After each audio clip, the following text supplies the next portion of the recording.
Hola, ¿cómo están? Bienvenidos a Health in the City, donde compartimos experiencias para mejorar su salud. Hoy tenemos un invitado muy especial que nos hizo favor de abrirnos un espacio en su agenda porque es alguien muy ocupado, muy solicitado, se dedica a infertilidad. Ustedes saben que hoy en el mundo es uno de los temas pues, bastante complicados que estamos viviendo.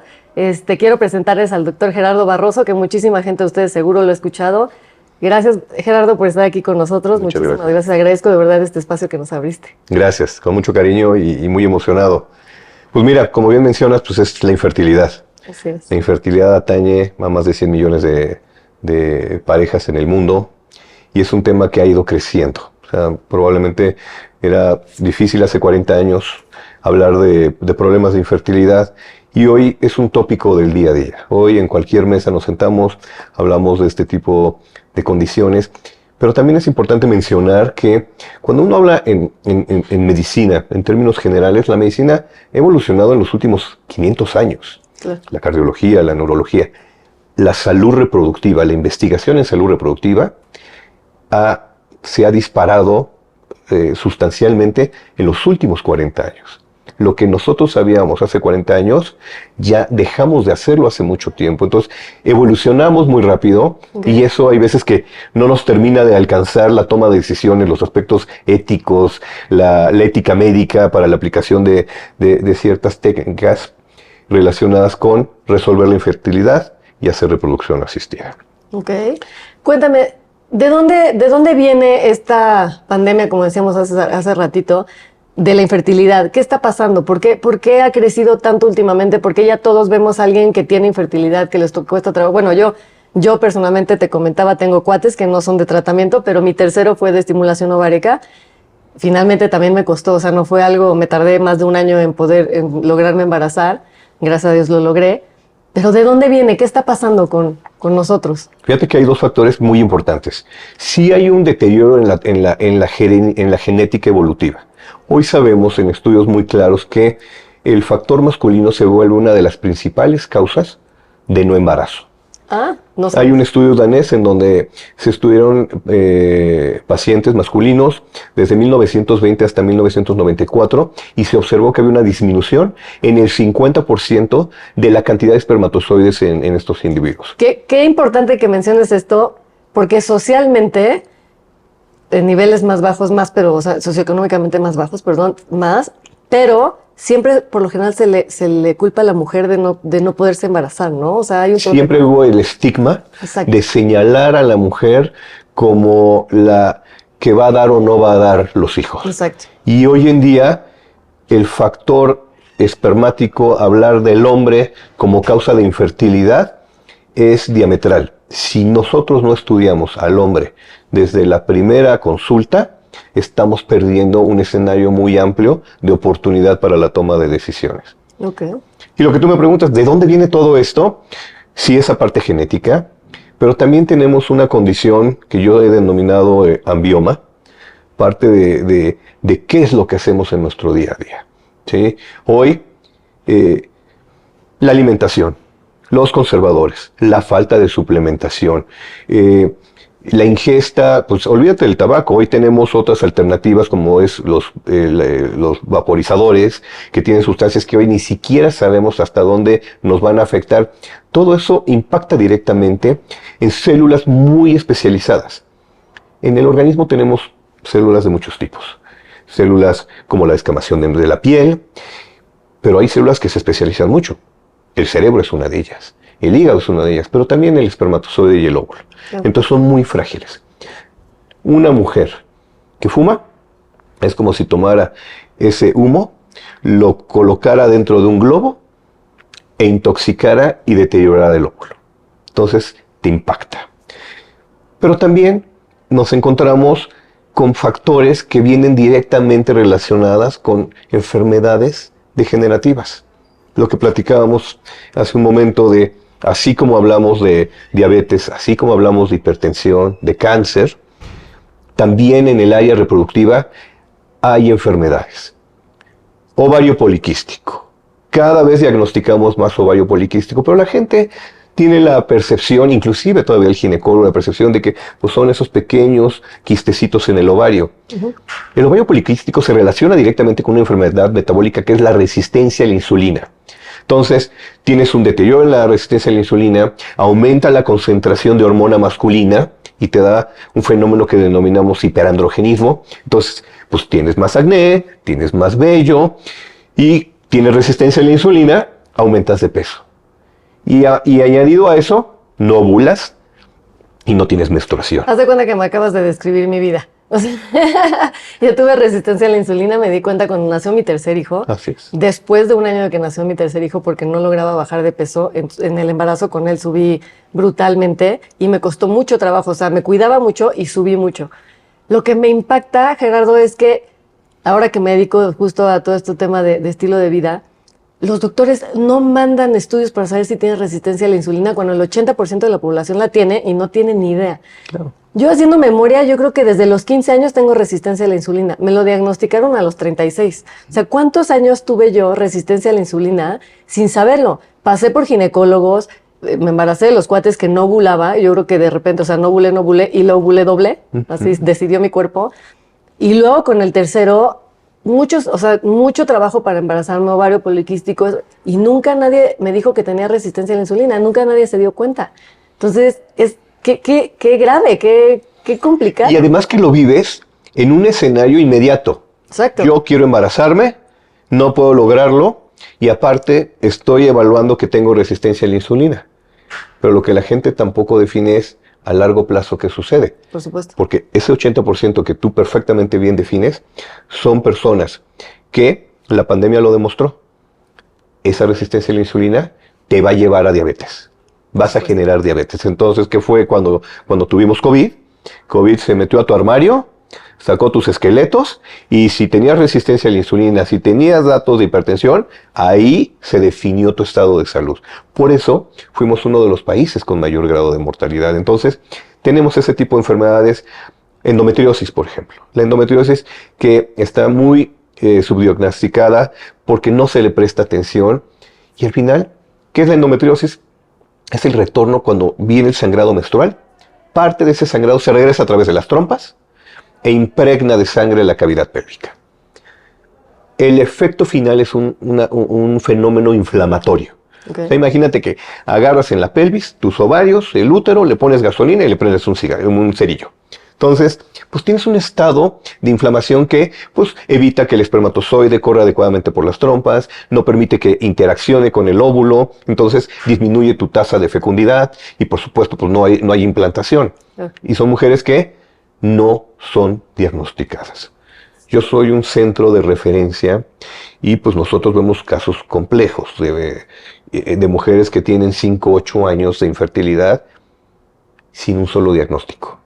Entonces es terrible. Entonces una de las causas, una de las condiciones más importantes que tenemos nosotros es primero generar ese diagnóstico para poder generar un plan. El siguiente punto muy importante y tal vez más trascendental es que la fertilidad es limitada. La mujer cuando nace con una capacidad ya establecida. Al nacimiento una mujer tiene un promedio de 2 millones de óvulos. Okay. En el momento que presenta la primera menstruación, solamente se queda con 500,000. Y esos se van a consumir a lo largo de su vida reproductiva. ¿Y qué pasó con los otros? Se absorben. ¿No? Se absorben. Wow. Se absorben.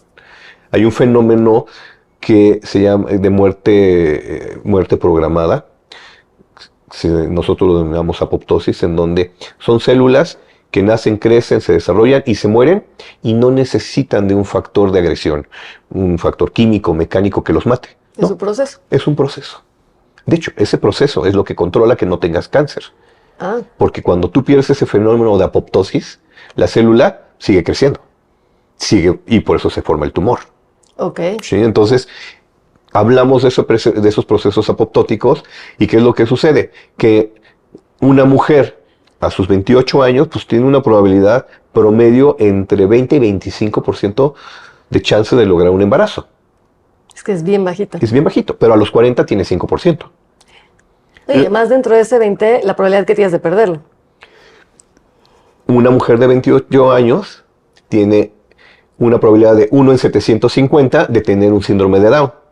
Y esto se incrementa a una proporción de 1 en 80 a los 40 años. Entonces lo que tú dices es cierto. La pérdida del embarazo se genera por alteraciones genéticas y cromosómicas. Entonces, pues se dispara la curva. Entonces, ¿qué tenemos hoy? Que en esta misma búsqueda de opciones diferentes, que son laborales, educativas, realización de maestrías, que no tengo la pareja que estoy buscando a mis 32, 35 años, estás posponiendo la maternidad.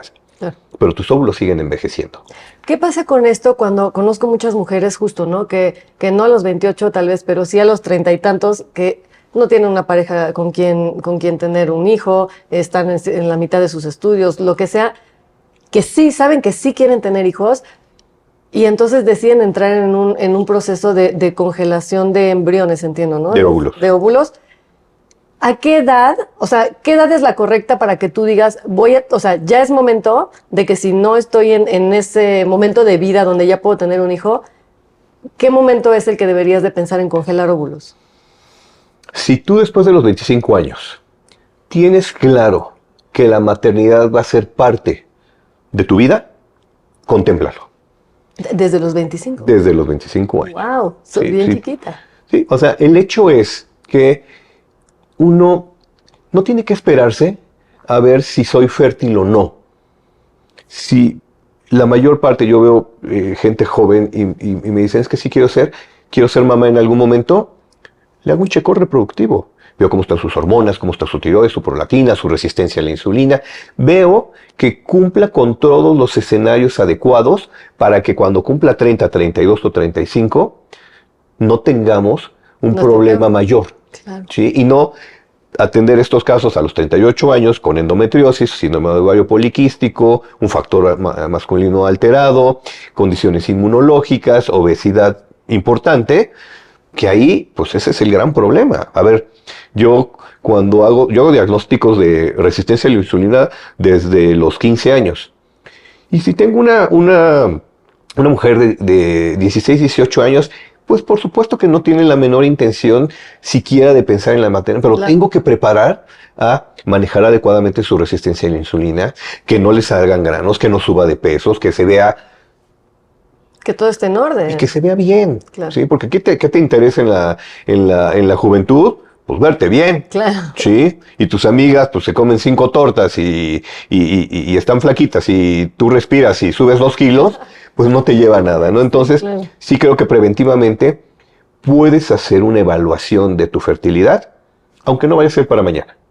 Simplemente es así como te haces un check-up general, revisa la parte de fertilidad. Y siento que esto también te da mucha paz mental en llevar tu vida, ¿no? O sea, si tú ya sabes que todo está correcto, que todo va por buen camino, pues también tienes oportunidad de desarrollarte felizmente hasta cuando quieras. Y no, porque muchas veces la mujer, o sea, me pasó a mí y conozco muchas amigas a mi alrededor que nos pasa, que traemos aquí al niño, ya sabes, o sea, persiguiéndote de ya tienes 32, ya tienes 33, ya tienes 34, 35, a la abuelita, la tía, el primo de ¿y para cuándo los hijos? Y no te has casado y ya vas a cumplir 40, ¿no? O sea, entonces... Y nunca acaba, porque también tienes uno y luego es para cuándo el segundo. Exacto. ¿No? Pero además tomas control. En el momento en que tú te diagnosticaste con resistencia a la insulina, en ese momento te hizo sentido qué es lo que estaba sucediendo y tomaste control. Tú hoy tomas tu suplementación, tu dieta, y sabes que si suceden las cosas, pues son cosas que tú no, que puedes o no controlar, ¿sí, no? Y no es de que, ¿por qué si hago ejercicio? ¿Por qué si hago tal vez alguna dieta y subo 100, bajo 100 gramos? Aquí es, si tomo mi suplementación, si busco cómo puedo mejorar, hago mi ejercicio, pero ya tomo yo control del problema. Entonces, tú puedes tener, hay un concepto muy claro que se llama epigenética. Tú puedes tener la peor genética heredada, hiperlipidemia, riesgo de diabetes, de hipertensión y de un infarto. Pero eres una persona que cuidas tu peso, haces ejercicio, duermes adecuadamente bien y tienes un buen manejo del estrés. Entonces, si tu probabilidad de generar diabetes era a los 45, hipertensión a los 50, pues probablemente vas a patear ese problema después de los 65, 70 o tal vez nunca va a llegar. Pero aunque tú tienes, por otro escenario, tienes la mejor genética, ningún riesgo, pero eres obeso, eres fumador, tienes estrés, no duermes bien, ¿sí? Pues si no te iba a dar nada, seguro a los 38 debutas con cualquier tipo de este tipo de complicaciones. Entonces, eso es epigenética. ¿A qué edad empezamos? Porque muchas veces, o sea, sobre todo en tema de reproducción, que es lo que estamos hablando, yo no pienso ahorita en los embarazos futuros de mi hija, ¿sabe? Tiene 8 años, o sea, obviamente yo soy alguien, o sea, que me especializo en el tema y soy mucho más consciente y hay muchas cosas más que me preocupan, que le van a ayudar cuando se embarace. Pero sobre todo las mamás que dicen, a ver, el pollo trae hormonas, la carne, la soya, la leche, el huevo, el aire, o sea, ¿no? ¿Cómo cuidamos? Y también los niños, porque finalmente decimos las niñas hormonas, los hombres también tienen hormonas, ¿no? Entonces, ¿a qué edad tienen que empezar a preocuparse por eso, a cambiarlo, a mejorarlo? Yo creo que todo viene desde casa. Claro. Lo que tú dices es muy cierto, no me voy a esperar a tener 15, 18 años para cambiar mi estilo de vida. ¿Sí? Si tus hijos hoy comen sanamente, evitas el uso de las hormonas en el pollo, en la carne, la ingesta de vegetales, suplementos ya a diferentes edades, vitamina D, los omegas, el comer, nuestros padres y abuelos eran muy sabios. Cuando te daban tu jarabe de hígado ¿se acuerdan la emulsión de Scott? ¿No? Que a lo mejor no tenían idea de por qué era, claro, pero qué gran sabiduría, ¿no? Claro. De estas sabidurías ancestrales, pero al final lo que tú transmites a través de todos estos mensajes es tu estilo de vida. No, yo no creo en dietas. Yo no creo que alguien se meta a una dieta, ¿no? Es que porque no la se dieta empieza y termina en algún Exacto. momento. Yo creo que tenemos un estilo de vida y ese estilo de vida lo podemos ir modificando a través del tiempo. Hacer evaluaciones, nuestros estudios, ver cómo estamos, cómo educamos a nuestros hijos. Hoy, la educación que nosotros le damos a nuestros hijos, la alimentación que le damos, el manejo del estrés, el que duerman adecuadamente, porque antes los papás pues nos educaban a todos iguales. ¿Sí? Claro. Y pues a lo mejor este era bueno para artes y este era bueno para matemáticas. Pues el de arte le das un zape porque no sabe matemáticas. Y tenía que saber. Y hoy no. Claro. Hoy dices, es arte, ¿cómo lo exploto? ¿Sí? Entonces, lo que tú dices es muy importante. Simplemente es desde la casa, empezamos desde el día 1. ¿Qué es lo que le estoy dando de comer a mis hijos y en qué ambiente los estoy desarrollando? Porque a veces no nos toca, pero la violencia intrafamiliar en México es de todos los días a muchos niveles. Y no importa los estatus socioeconómicos. Claro. Lo vemos arriba y lo vemos abajo. Son cosas que también tienen que cambiar. Son cosas que también tenemos que modificar. Entonces, empezar ahí. Y yo, si yo veo a una mujer ya madura después de sus 25 años, que va a su revisión convencional, y yo platico y le digo, ¿sí va a haber? Sí, no sé, pero sí lo tengo en el radar. Muy bien, hagamos la primera evaluación, veamos cómo estás, hagamos ese diagnóstico. Yo estoy seguro que hay muchas adolescentes, muchas niñas con resistencia a la insulina y ovario poliquístico que pudiéramos ayudarles y sufrirían mucho menos. Sobre todo emocionalmente, ¿no? Que ahorita platicábamos. Es bien duro estar tratando de embarazarte, yo pasé por eso, y no lograrlo. Es bien, bien duro socialmente, personalmente, te culpas, hay problemas de pareja también porque uno se culpa al otro, no importa quién a quién, y es bien desgastante llegar emocionado a ver que estás embarazada y no, y otra vez no. Y además, y lo más grave es que lo vives en silencio. Exacto. Porque en la mayoría de las veces pues no tienes con quién hablar este tipo de problemas. Son problemas que mucha gente esconde. Claro. Tu pareja, pues ya llega un momento en que pues van a la fiesta infantil y nomás ven niños, se suben al coche y no se quieren voltear a ver porque el tema puede ser un poco áspero. Entonces, sí es una soledad muy importante la que se vive cuando uno pasa por estos procesos. Y tenemos, aparte, una sociedad que es muy, muy inquisitiva. ¿no? Probablemente no en mala intención, pero el tipo de preguntas y la observación, como bien decías, de el señalamiento, pues te inflige. Y emocionalmente una pareja, porque no es el hombre o la mujer, una pareja que no está emocionalmente en sintonía, que no está bien, te afecta reproductivamente. Por supuesto. ¿Sí? Entonces, sí hay que trabajar mucho en el tema emocional. La asistencia psicológica ayuda.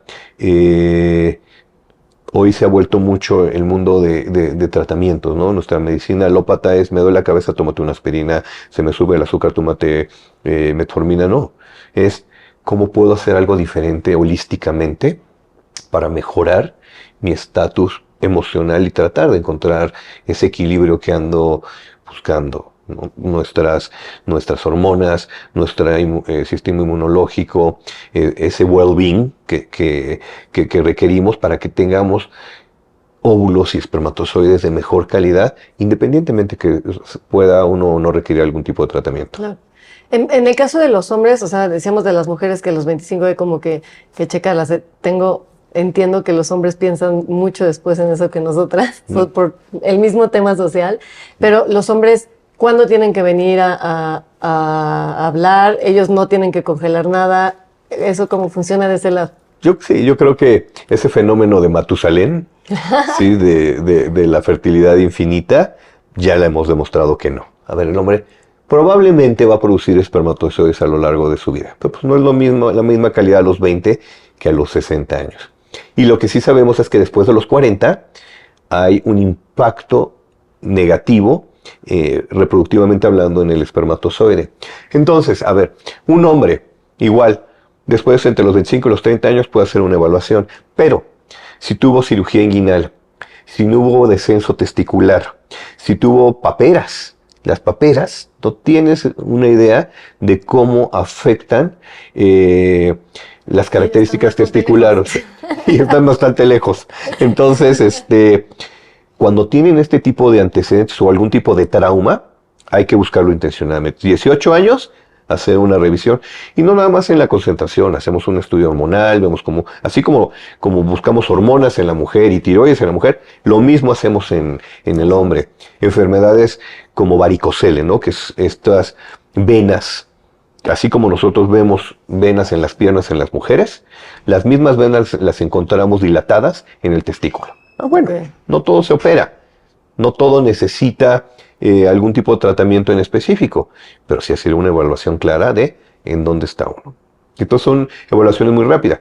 ¿Tienes antecedentes? 18 años, revisemos. No hay antecedentes, nos podemos esperar un poco después de los 25 para darnos una idea de en dónde estamos parados. En los hombres, ¿a partir de qué edad se acentúa el tema de síndrome de Down? Que es que como también muy comentado, como que es el miedo, ¿no? De la edad. Síndrome de Down tiene una relación poco más frecuente con el envejecimiento ovular. Ok. Porque el síndrome de Down es una enfermedad que se genera porque en el momento en que el óvulo aporta la mitad de la carga genética y el esperma la otra mitad y se une, empieza un proceso de división. ¿Qué es lo que sucede? Que cuando el óvulo envejece, hay una falla en esa división y distribuyes cromosomas más hacia un lado que hacia el otro. Y por eso se da la trisomía. Por eso te decía que nuestra probabilidad a los 40 años es 1 en 80. ¿Por qué? En mujeres. En mujeres. ¿Y en hombres? No necesariamente. No necesariamente. Hay otro tipo de enfermedades que se relacionan con el cromosoma del hombre, que es el cromosoma Y. Entonces ahí encontramos microdeleciones, que pueden ser hombres infértiles y que pueden heredar esa infertilidad. ¿Sí? Entonces, y por el otro lado, a ver, puedes tener 28 años y los dos son perfectamente sanos y se genera un accidente biológico que te da un síndrome de Down. Puedes tener 26 años, todo se ve perfectamente bien y simplemente por probabilidad te iba a tocar. Cuando ustedes hacen la fecundación in vitro, ¿se puede dar también ahí? O sea, ¿ustedes lo estudian o cómo funciona? Sí, claro. La fertilización in vitro es una herramienta que te facilita un proceso que no se puede llevar a cabo internamente en la mujer. Pero si algo no viene bien con el óvulo o algo no viene bien con el espermatozoide, las cosas no se van a desarrollar bien. Sí, eso ya no tiene que ver con ustedes, ¿no? 15% de las clínicas de reproducción en el mundo hacen diagnóstico genético en el embrión. Se estudia el embrión y podemos detectar cualquier tipo de alteraciones de Solo el cromosomas. 15%. Solo el 15%. ¿Por? Porque es un tema de tecnología. Ok. Es un tema de tecnología. Entonces, nosotros somos una clínica 100% diagnóstico genético. Ok. ¿Sí? Entonces, ¿a qué te lleva? Que yo puedo tener 8 diferentes embriones y uno tiene síndrome de Down, otro tiene Klinefelter, otro tiene síndrome de Turner y a lo mejor tengo una niña y un niño sanos. Ah, bueno, ahí ya estoy evaluando salud reproductiva. ¿Sí? Y con eso pues me ayuda a aumentar la probabilidad de tener un embarazo sano antes de que se genere. Y, o sea, me voy a meter un poco más de ética médica. Dan oportunidad, por ejemplo, de que las parejas escojan. Oye, tengo 2 niñas y un niño. Yo puedo decir, quiero niño, quiero niña. Se puede. La realidad es que cuando hablas con parejas infértiles, Da igual. son parejas que han pasado tanto tiempo que lo que quieren es un bebé y un bebé sano. Entonces, ya si es niño o niña, les da probablemente exactamente lo mismo. ¿Quién rige la ética médica? Hay toda una serie de guías a nivel mundial que tratan de definir en lo que es correcto y lo que no es correcto, en dónde actuamos y no. La legislación en el mundo es muy cortita. Muy pocos países tienen una legislación alrededor de la reproducción. México no tenemos. Nos normamos a través de guías internacionales para la aplicación de este tipo de cosas. Pero pues simplemente maternidad subrogada, que es un campo muy chiquito de la reproducción, pues es donde hoy los legisladores se enfocan más. Entonces, pues tienes un estado como Tabasco o como Sinaloa, donde sí puedes hacerlo, y en el resto de la República, pues no está definido que se pueda o no hacer. Entonces, O sea, pero tampoco está prohibido. no. Pero el problema es que en el Código Civil te estipula que el bebé al nacimiento es de quien lo pare.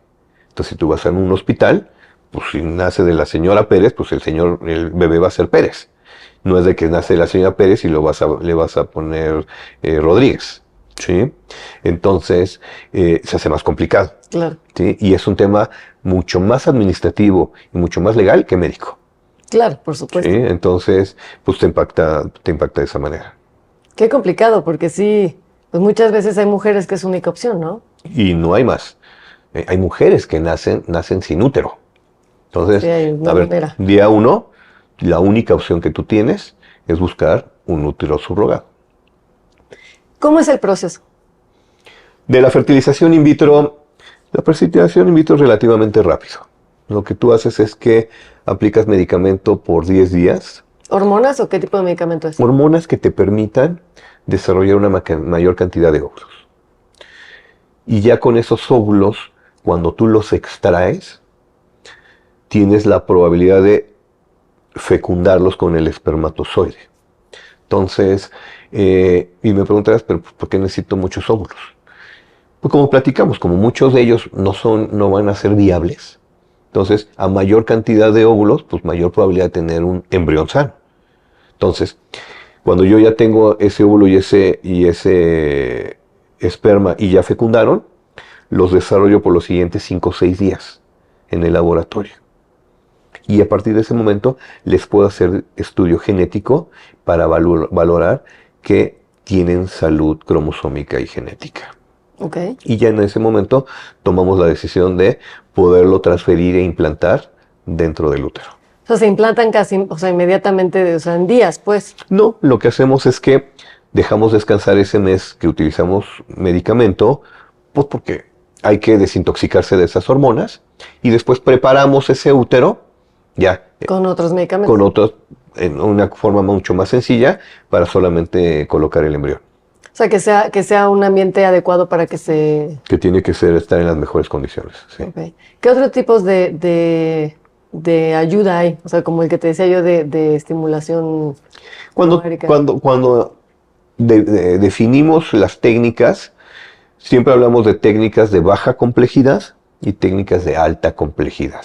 Entonces, en las técnicas de baja complejidad es el uso de medicamentos que en la mayoría son tomados, pueden ser inyectados, y dices, bueno, pues mi primera opción es buscar tener relaciones. Y otra alternativa es usar esos medicamentos y realizar una inseminación. La inseminación no es otra cosa que tomar el espermatozoide, la mejor porción de ese esperma, que es la porción más móvil, y colocarla en el momento en que se da la ovulación. Entonces, si yo sé que la ovulación va a ser el día lunes a las 11 de la mañana, bueno, el día lunes a las 11 de la mañana estoy colocando ese esperma, pasando barreras, exactamente a la entrada de las trompas. Esa es inseminación. Esa es inseminación para que alcance al óvulo y lo fecunde en forma natural. Ok. Y ya, si esto no funciona, pues pasas a técnicas de alta complejidad, o sea, que es la fertilización in vitro con todos sus derivados, la inyección intracitoplasmática, el diagnóstico genético, estudios de ERA, hemálisis, etcétera, etcétera, etcétera, ¿no? Okay. Que también se vuelve, cuando tú evalúas, entonces yo tengo que ir llevando el proceso de, pues primero mis pastillas y luego mi inseminación y mi in vitro, pues probablemente no al día de hoy. En los años 80s y 90s había este esquema escalonado, que llevaban muchos médicos, ¿no? De empezar desde lo más básico hasta lo más complejo. Pero para llegar a fertilización in vitro, pues te podrías tardar 5 o 7 años. Claro. Entonces, por no era lo mismo hacer una fertilización in vitro a tus 30 que a tus 40. Ya el deterioro de esas células pues, es mucho mayor. Entonces, hoy, pasar a hacer fertilización in vitro es una muy buena opción. ¿Por qué? Pues porque si tienes una mujer de 35 años que tiene endometriosis, un factor masculino afectado, y ya está comprometiéndose su reserva ovárica, no pierdas tiempo. La probabilidad de embarazo a los 35 años con baja complejidad, pues tal vez estará alrededor de un 16-18%. Pero si yo tengo un embrión sano por fertilización in vitro a los 35 años, pues mi probabilidad va a estar por arriba del 70%. Wow, sí, con un bebé sano. ¿Sí? Entonces, hay que definirlo. Sí, claro. ¿A partir de qué momento, o sea, entiendo que no todas, a lo mejor algunas ya se les pasó el tiempo perdón, de checarse y ya están en el proceso de embarazo? ¿Después de cuánto tiempo de intentar normal, de manera natural, tiene que pensar uno en pedir ayuda?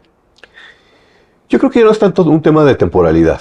O sea, al final es, si después de 6 meses, normalmente las guías te recomiendan 1 año. Pero yo siempre soy consciente de que si a los 6 meses, independientemente de la edad, no estoy viendo un resultado, empieza a hacer una evaluación. No necesariamente tengo que hacer un tratamiento. Pero tengo una pareja joven, tiene 28 años, y resulta que cuando hago el estudio del esperma, es muy bajito. Le ahorra 6 meses más. A ver, nos estamos ahorrando, ¿sí? Un año de desgaste. O resulta que ya tiene endometriosis. ¿Sí? O sea, 6 meses. Y si no, hagamos una evaluación. Si la evaluación sale bien, bueno, pues ya definimos cuál es la ruta más natural para llegar a ese punto. Pero si tienes algo, incides, accionas y resuelves. Pero yo no creo que deba de existir ese desgaste. Claro. Porque al final, lo que te mata a ti de la infertilidad es la incertidumbre. Sí, claro. Son pastillas, son inyecciones, me hago una inseminación, me hago una laparoscopía, o soy candidato para fertilización in vitro, o ¿qué hago? ¿Sí? Es un escenario en donde no sabes qué decisión tomar. Bueno, al final yo lo que hago no son tratamientos, yo defino estrategias. ¿Cuál es la fotografía de hoy? ¿Qué estrategia voy a tomar? ¿Cómo voy a llegar del punto A al punto B? ¿Qué es lo que tenemos que hacer? Pero no es adivinar, no es un día.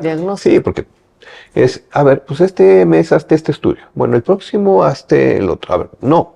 Claro. Tienes que tener perfectamente bien configurado el escenario actual para saber hacia dónde te vas a mover. En estadísticas de las mujeres que te llegan aquí de que no se pueden embarazar, ¿qué porcentaje logran hacerlo? 95%. ¡Wow! Muy alto. Muy alto. Qué increíble de verdad, porque sí creo que para muchas de nosotras el formar una familia es algo pues, muy esperado. ¿no? O sea, hay quien no y se respeta y me parece también muy bueno que la gente Claro. defina cuando no quiere hijos. Pero qué padre que puedas dar esa oportunidad de verdad a la gente. He visto personas destrozadas, parejas destrozadas por no poder tener un hijo, Es correcto. ¿no? En el tema de anticonceptivos, Gerardo, químicos, no físicos, de que, bueno, empezamos las mujeres pues, en edades muy chicas a tomar anticonceptivos, ¿qué tanto afecta, qué no afecta, qué Ya no. ya no? Cuando inicia la anticoncepción entre los años 50 y 60 eran unas dosis tremendas de medicamento y te podían afectar. Al día de hoy, el que tú tomes anticonceptivos no necesariamente te va a afectar. Y por el otro lado, en casos muy específicos, te ayuda. Te voy a poner ejemplo, hablando de ovario poliquístico. En el ovario poliquístico platicamos que la hormona masculina está más elevada, estos derivados de testosterona. Entonces, hay una enzima que convierte la hormona femenina en hormona masculina. Entonces, ¿cómo corto ese efecto? Con un medicamento que viene en un anticonceptivo que tiene acetato de ciproterona. Entonces, cuando yo le doy esa pastilla, corto el efecto y ¿qué crees? Pues se les va el vello, se les quita el acné, las cosas se modifican y es un anticonceptivo. ¿Sí? Entonces, Sí, justo cuando yo tenía lo del ovario poliquístico me dieron anticonceptivos para... te dan un Diane, por Exacto. ejemplo, que es tan famoso, ¿sí?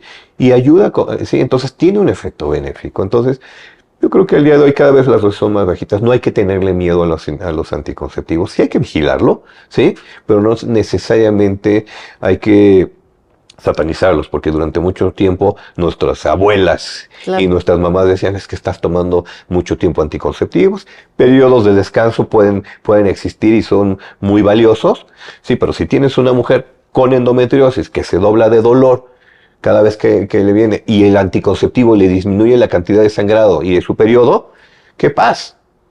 ¿Sí? Sí, por Estás supuesto. disminuyendo la probabilidad que siga progresando su endometriosis. No, y también si tienes una niña de 16 años que tiene una vida sexual activa y está tomando anticonceptivos y no se va a embarazar, ¿qué pasa también? Exacto, claro. ¿No? Entonces, sí, ser cuidadosos, pero no necesariamente hay que estigmatizarlos. Ok. Hay un tema que yo traigo mucho en la cabeza ahora porque lo escucho por todos lados y está muy de moda y quiero ver si o sea, si tiene repercusiones o no en el tema hormonal, el tema de la hormona de crecimiento. Ahora veo que ya hay un boom de hormona de crecimiento mal diagnosticada porque hay momentos en los que es necesaria. ¿Qué pasa con eso? ¿Se ha visto algo? ¿Ayuda? ¿Perjudica? ¿No tiene nada que ver? A ver, la hormona del crecimiento, sabemos que a partir de los 30 años pues, empiezas a dejar de producir tu hormona en forma progresiva. Reproductivamente, hay protocolos con hormona del crecimiento. O sea, hay casos muy específicos donde nosotros suplementamos hormona del crecimiento para tratar de favorecer el crecimiento del óvulo. Recordarás que pues, hay mujeres que, ahorita que hemos platicado, que pues, después de los 38, 40 años, pues va a producir cada vez menos hormonas, menos óvulos. Entonces, hormona del crecimiento, derivados de DHEA, derivados de testosterona. Mujeres con ovario poliquístico, el uso de mioinositol está demostrado que incide directamente en la calidad del óvulo. Entonces, sí se utiliza en casos muy particulares. Y en niños, o sea, cuando los niños están con hormona de crecimiento por temas de crecimiento, ¿ayuda a que tengan un mejor pronóstico? No.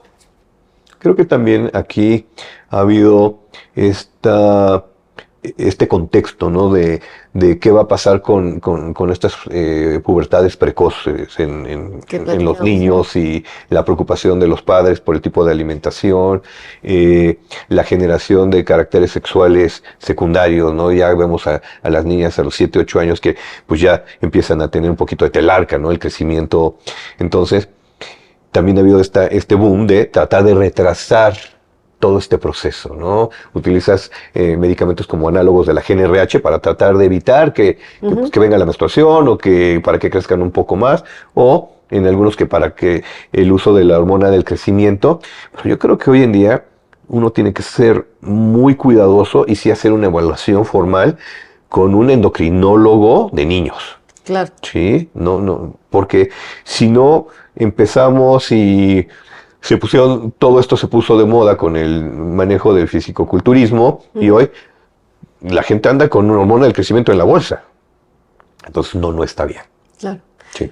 ¿A qué edad tenemos que empezarnos a fijar nosotros en el tema de crecimiento de nuestras hijas? O sea, ¿en qué edad está bien que les baje? ¿Cuándo están adelantadas? ¿Cuándo están retrasadas?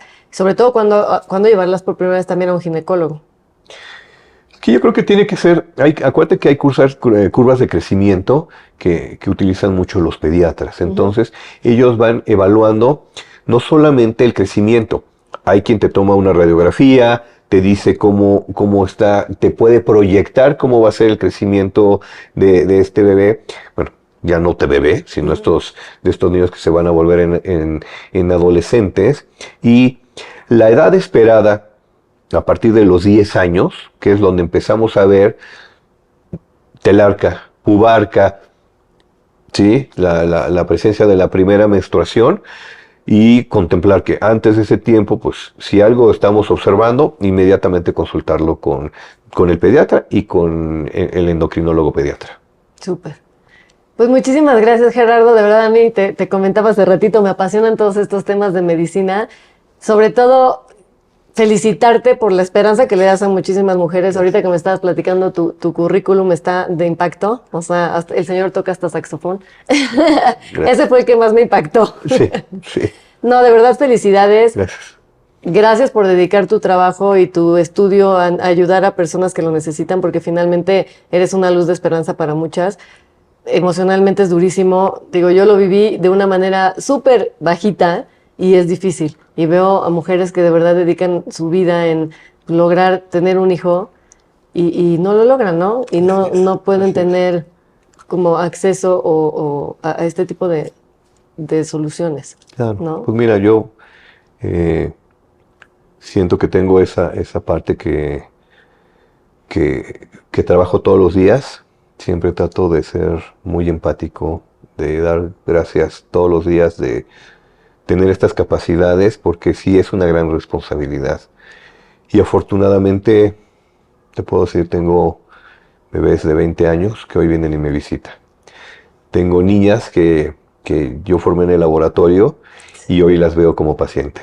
Wow. Entonces, todos los días, pues mira, te platico, se me pone chinita la piel, todos los días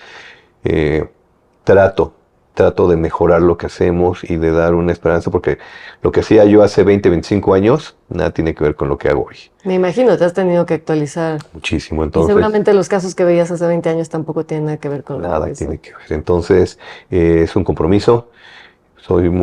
Me siento bendecido por tener esa oportunidad y bueno, pues seguir tratando de dar más adelante. Así es, y quiero justo ahorita platicarles que bueno, el equipo no nos permite dar un tour, pero ahorita el tour que me diste, ver los laboratorios, el nivel de tecnología que tienes, sobre todo la calidad de servicios, se me hizo brutal, ¿no? Muchas veces algunos médicos se clavan en la parte científica sin tomar en cuenta que están tratando con personas. Así es. Y eso me parece, o sea, tu parte humana, de verdad, felicidades por esa parte humana que tienes, por preocuparte por tus pacientes, por tener los espacios que tienes para ofrecerles lo mejor.